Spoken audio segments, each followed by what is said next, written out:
تعریف ہم کو سمجھ میں آ رہی ہے، اس کو رٹنا نہیں ہے، اس کو سمجھنا بھی ہے، سمجھنے کے بعد بڑی آسانی سے آپ اس کو یاد رکھ سکتے ہیں۔ تو ماحولیات کسے کہتے ہیں؟ ایکولوجی۔ ماحول میں حیاتی اور غیر حیاتی اجزاء دونوں کے درمیان کیا ہوتا ہے؟ باہمی تعلق ہوتا ہے۔ اس کے مطالعے کو کیا کہتے ہیں؟ مطالعے کے علم کو ماحولیات کہتے ہیں، ٹھیک ہے۔ ماحولیات میں کئی ماحولی نظام کا شمار ہوتا ہے۔ گزشتہ جماعتوں میں آپ نے چند ماحولی نظام کا مطالعہ کیا ہے، 9th میں ہم نے اسٹڈی کی ہے اس کی۔ غور کریں تو پانی کا ایک چھوٹا سا گڑھا، دیکھیے پانی کا، دیکھیے یہاں پہ اگر یہاں پہ پانی ہے تو یہ ایک پانی کا چھوٹا سا گڑھا بھی ایک ماحولی نظام ہے۔ کیوں ہے ماحولی نظام؟ کیونکہ اس میں کچھ نہ کچھ مچھلیاں ہوں گی، آس پاس کچھ کیڑے مکوڑے ہوں گے، جس کو کچھ پتنگے ہوں گے، پرندے آئیں گے اور ان پتنگوں کو، ان مچھلیوں کو اپنی شکار بنائیں گے، اپنی غذا کا حصہ بنائیں گے۔ تو کیا ہوا اس میں؟ اس میں جانداروں کا حیاتی اور غیر حیاتی اجزاء کا آپس میں تعامل ہوگا، ٹھیک ہے۔ تو اس طرح سے یہ بھی ایک ماحولی نظام ہے۔ پانی کا ایک گڑھا بھی، چھوٹا سا گڑھا بھی کیا ہے؟ ایک ماحولی نظام ہے۔ ہماری زمین سب سے بڑا ماحولی نظام ہے۔ مختصراً کسی مخصوص جغرافیائی علاقے میں رہنے والے جاندار اور غیر جاندار اور ان کے درمیان باہمی عمل، یہ بڑی امپورٹنٹ چیز ہے۔ دیکھیے جاندار اور غیر جاندار اور ان کے درمیان جو عمل ہوتا ہے، ان تمام کے یکجا ہونے سے ماحولی نظام بنتا ہے، ٹھیک ہے۔ پھر آپ کو ذرا یاد کیجئے کے تحت سوال پوچھا ہوا ہے، ماحول میں کون کون سے دور ہوتے ہیں، ان کی کیا اہمیت ہے؟ تو جیسے ہم آگے اسٹڈی کرنے والے ہیں ماحول میں، ٹھیک ہے، کہ کون کون سے دور ہوتے ہیں، آگے ہم اسٹڈی کر رہے اس سبق میں۔ کاربن دور ہوتا ہے، ٹھیک ہے، اس کے بعد نائٹروجن دور ہوتا ہے، پھر حیاتی عرضی کیمیائی دور ہوتا ہے، حیاتی عرضی کیمیائی دور ہوتا ہے۔ اس طرح سے اتنے دور پائے جاتے ہیں۔ ویسے اب آپ کو مارچ 2021 کے ایگزام میں یہ چیز نہیں آنے والی، اتنا آپ کو ڈیلیٹ کر دیا گیا ہے۔ چلیے ماحول میں آبی دور، ہم بچپن سے آبی دور کے بارے میں سنتے ہیں، آبی چکر جسے کہتے ہیں نا، سمندر کا پانی بخارات بن کے اوپر اڑنا، بادلوں کا بننا اور بادلوں سے پھر بارش کا برسنا اور بارش کے ذریعے سے دوبارہ پانی سمندر میں جمع ہو جانا اور پھر دوبارہ سے بھاپ بن کے اڑنا، یہ جو کہلاتا ہے یہ آبی چکر، ہم بچپن سے اس کو جانتے ہیں، اسی کو یہاں پہ آبی دور کہا گیا ہے۔ دور یعنی اب دیکھیے گیسوں کا دور، کاربن کا دور۔ دور کا مطلب ہوتا ہے کسی چیز کا چکر مکمل کر کے جہاں سے سفر شروع کیا تھا وہاں پہ دوبارہ واپس آ جانا، اسے کہتے ہیں دور۔ جیسے ہم کہتے ہیں نا کہ ہمارے قرآن کا ایک دور ہوا، کسی کا قرآن کے 2 دور ہوئے، کسی کے قرآن کے 10 دور ہوئے، بچے بولتے ہیں۔ دور کا مطلب ہوتا ہے کہ مکمل ہو کے واپس اسی جگہ آ جانا، اسے کہتے ہیں دور۔ تو یہاں پہ اس سبق میں ہم کئی دور کے بارے میں پڑھنے والے ہیں۔ تو دیکھیے مختلف گیسوں کا دور، جیسے کاربن کا دور، نائٹروجن دور، آکسیجن دور جیسے قدرتی دور بغیر رکے چلتے رہیں تو ماحول میں توازن کا مطلب ہوتا ہے بیلنس کا مطلب ہوتا ہے، توازن کا مطلب کہ جو چیزوں کا جتنا تناسب ہونا چاہیے کسی چیز میں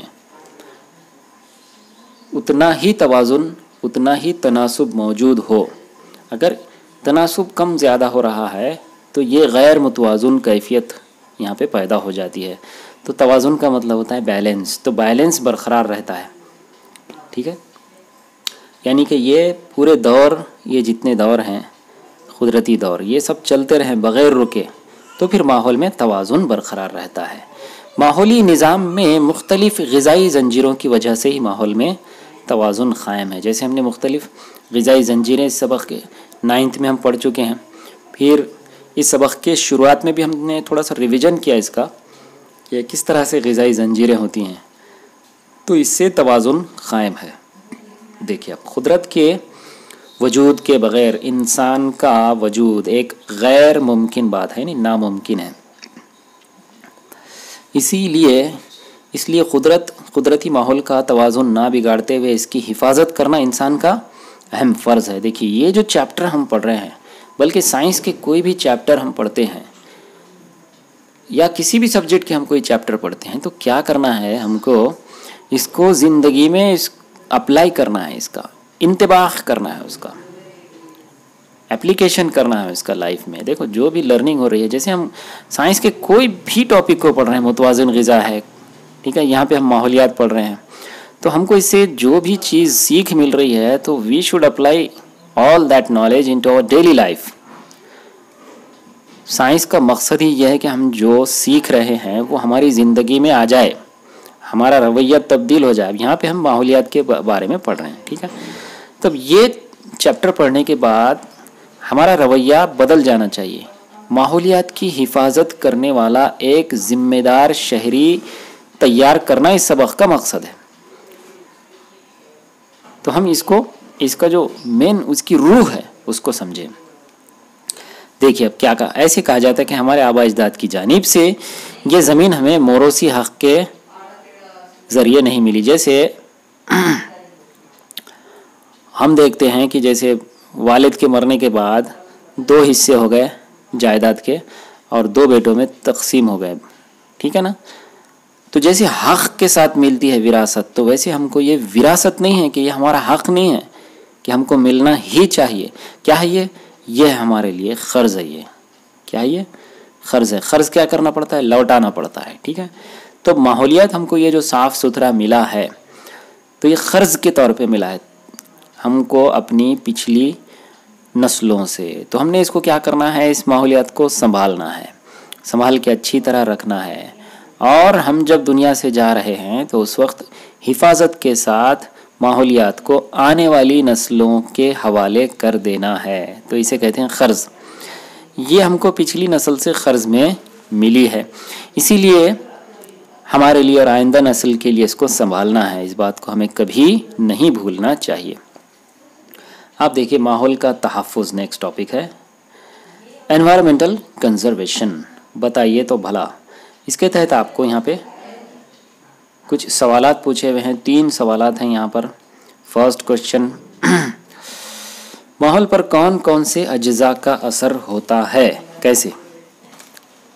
اب دیکھیے ماحول پہ جو جیسے قدرتی اجزاء ہے، قدرتی اجزاء کا بھی ماحول پہ اثر ہوتا ہے، ٹھیک ہے، اور اس کے ساتھ ساتھ انسان کے بنائے ہوئے اجزاء کا بھی اثر ہوتا ہے۔ جیسے ہماری جو ہے صنعتیں ہیں، ٹھیک ہے، صنعت ہے، یا پھر شہریانہ ہے، شہر بسانا جسے کہتے ہیں، شہریانہ یعنی شہروں کو بسانا، تو اس عمل کے ذریعے سے بھی ماحول پہ اثر ہوتا ہے، ٹھیک ہے۔ نیکسٹ، ماحول میں صارفین کی تعداد مسلسل بڑھتی جائے تو کیا ہوگا؟ اب دیکھیے صارف یعنی استعمال کرنے والے۔ اس کا سبق کا جو فرسٹ ویڈیو تھا اس میں ہم نے اس کو سمجھا ہے کہ صارف یعنی جو ہوتا ہے، جیسے ہم ہر جاندار دوسرے جاندار کے لیے غذا کے طور پہ کام کرتا ہے نا۔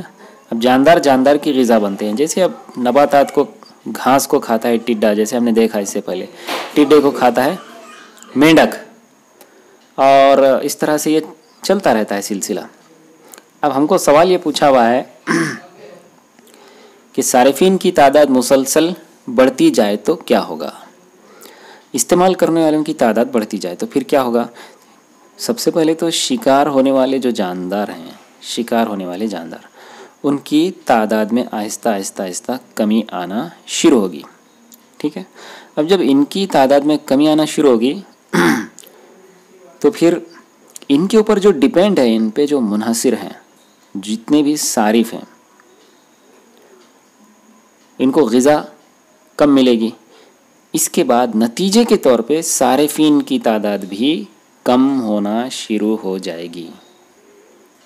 نیکسٹ، تیسرا سوال، دریا کنارے کے علاقوں میں بڑے بڑے کارخانے بنائے جائیں تو دریا کے ماحولی نظام پر اس کا کیا اثر ہوگا؟ تو آپ بھی خود سوچ سکتے ہیں کہ کارخانے ہیں، اس سے کیا ہوگا، فاضل اشیاء پیدا ہوگی، اس سے جو گندے کیمیکلز نکلیں گے تو وہ سب کاہے میں چلے جائیں گے، دریا میں بہا دیے جائیں گے، اس کا حصہ بن جائیں گے۔ تو دریا کے اندر جو آبی جاندار ہیں جتنے بھی آبی جاندار ہیں، چاہے وہ نباتات ہوں یا چاہے حیوانات ہوں، ان تمام کی زندگی جو ہے تو خطرے میں پڑ جائے گی۔ ٹھیک ہے، ماحول میں رہنے والے چند قدرتی اجزاء اور انسان کے ذریعے بنائی گئی چند آلودہ اشیاء سے جب ماحول کو نقصان پہنچتا ہے، تب ماحول میں شامل کی گئی اشیاء کے توازن میں بگاڑ پیدا ہوتا ہے، اور اس کا اثر ان اجزاء پر بالخصوص حیاتی اجزاء کے وجود پر ہوتا ہے۔ کیا ہوتا ہے دیکھیے، قدرتی اجزاء اور انسان کے ذریعے بنائی گئی چند آلودہ اشیاء سے ماحول کو نقصان پہنچتا ہے تو توازن بگڑ جاتا ہے۔ ٹھیک ہے، تو کیا ہے اس میں نیکسٹ ٹاپک، مشاہدہ کیجیے اور معلومات، اس سے ریلیٹڈ آپ کو یہاں پہ معلومات بھرنا ہے۔ مشاہدہ کیجیے اور معلومات لکھیے، آپ کے اطراف کے ماحول کا مشاہدہ کیجیے اور ذیل میں دیے ہوئے نامکمل رواں خاکے کو، یہ فلو چارٹ، اس کو مکمل کرنا ہے۔ ٹھیک ہے، یہاں پہ دیا ہوا ہے آپ کو ماحول پر اثر انداز ہونے والے اجزاء، تو یہ قدرتی بھی ہوتے ہیں اور انسان کے بنائے ہوئے بھی ہوتے ہیں۔ قدرتی اجزاء میں آپ کو زلزلہ ایک مثال کے طور پہ دے دیا گیا ہے، پھر آپ کو ان خالی جگہوں میں یہ بھرنا ہے۔ ویسے یہ جو ٹاپک ہے آپ کو مارچ 2021 کے ایگزام میں نہیں آنے والا ہے، صرف مارچ 2021 کے ایگزام کی حد تک اس کو سلیبس سے ڈیلیٹ کر دیا گیا ہے۔ ویسے آپ نالج کے لیے اس کو فل اپ کر سکتے ہیں۔ اب زلزلے کے بعد آپ اس میں قدرتی اجزاء لکھ سکتے ہیں، آتش فشاں پڑتے ہیں، اس سے بھی یہ بھی قدرتی اجزاء ہے۔ ٹھیک ہے، تو پھر اس کا جو ہے تو طوفان آتے ہیں، سیلاب آتے ہیں، یہ قدرتی اجزاء ہیں، تو یہ ماحول پہ اثر انداز ہوتے ہیں۔ اب انسان کے بنائے ہوئے جو اجزاء ہیں، اس میں ایک مثال کے طور پہ جنگلات کی کٹائی آپ کو دیا ہوا ہے، آپ اس میں مزید ایڈ کر سکتے ہیں صنعتیں، کارخانے، ٹھیک ہے نا، پھر آبادی کا بڑھنا وغیرہ، یہ سب چیزیں انسان کے بنائے ہوئے اجزاء میں شمار ہوتی ہیں۔ اب مہاتما گاندھی کا ایک یہاں پہ بہت گولڈن تھاٹ یہاں پہ دیا ہوا ہے، ہر ایک کی ضرورت کو پورا کرنا۔ دیکھیے ضرورت یہاں پہ یہ ورڈ سب سے امپورٹنٹ ہے، یہ لفظ ضرورت، ہر ایک کی ضرورت کو پورا کرنا زمین کی استطاعت میں ہے، یعنی زمین پورا کر سکتی ہے ہر ایک کی ضرورت کو، لیکن اس میں کسی کی بھی لالچ پوری کرنے کی استطاعت نہیں ہے۔ کسی کی لالچ پوری کرنے کی استطاعت زمین میں نہیں ہے، یعنی لالچ مطلب کیا، جیسے اب دیکھیے ضرورت کو پورا کرنا، کیا ضرورتیں ہیں جتنی بھی انسان اس زمین کے اوپر بستے ہیں ان کی، ہے نا، ان کی جیسے غذا ہے، کپڑا ہے، مکان، تعلیم، یہ سب چیزیں انسانوں کی ضروریات ہیں۔ لیکن لالچ کریں گے، اگر کوئی شخص یہ چاہتا ہے کہ میرا جو ہے چھوٹا سا مکان ہونے کے بجائے میرا ایک اتنا بڑا فارم ہاؤس ہو کہ جو کئی ایکڑ پر مشتمل ہو، اگر ہر انسان یہ سوچ رکھے تو پھر اسے کہا جائے گا لالچ، اور لالچ کو پورا کرنا زمین کی استطاعت میں نہیں ہے۔ ٹھیک ہے، تو یہ بھی چیز ہم کو ذہن میں رکھنا چاہیے، تو گولڈن تھاٹ ہے یہ مہاتما گاندھی صاحب کا۔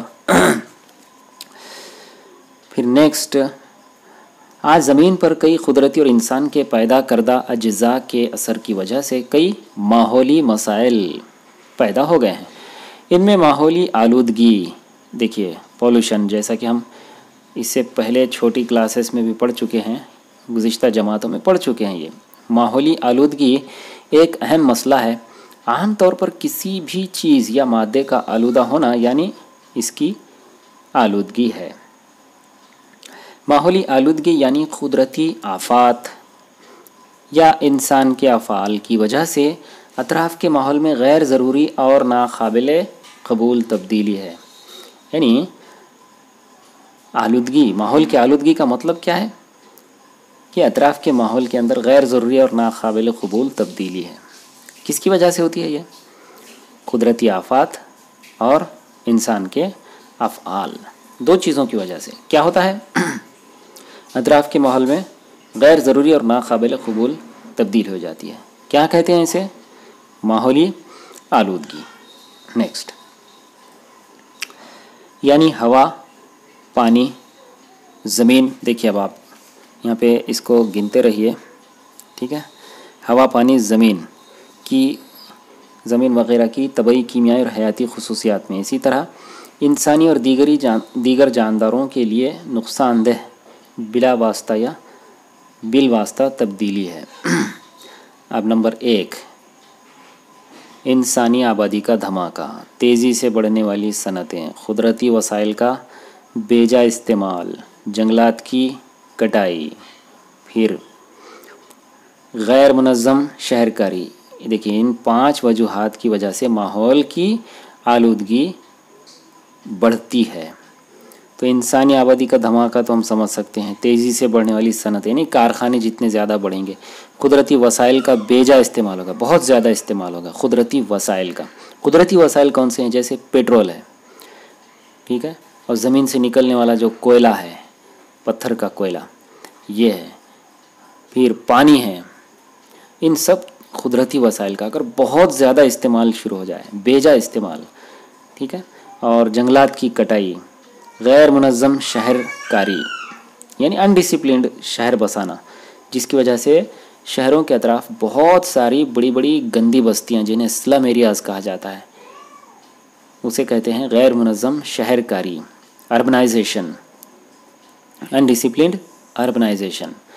تو ان سب 5 وجوہات کی وجہ سے، یا وجوہات ایگزام میں پوچھ سکتا ہے آپ سے کہ کن وجوہات کی بنا پہ ماحول کی آلودگی بڑھتی ہے یا ماحول کی آلودگی میں اضافہ ہوتا ہے، ٹھیک ہے۔ تو اس طرح سے یہاں پہ آ کے ہمارا یہ سیکنڈ پارٹ کمپلیٹ ہوتا ہے۔ تو اس کے آگے کا جو پورشن ہے ہم انشاءاللہ نیکسٹ ویڈیو میں کور کریں گے، ٹھیک ہے۔ تھینک یو ویری مچ، جزاک اللہ، بہت بہت شکریہ۔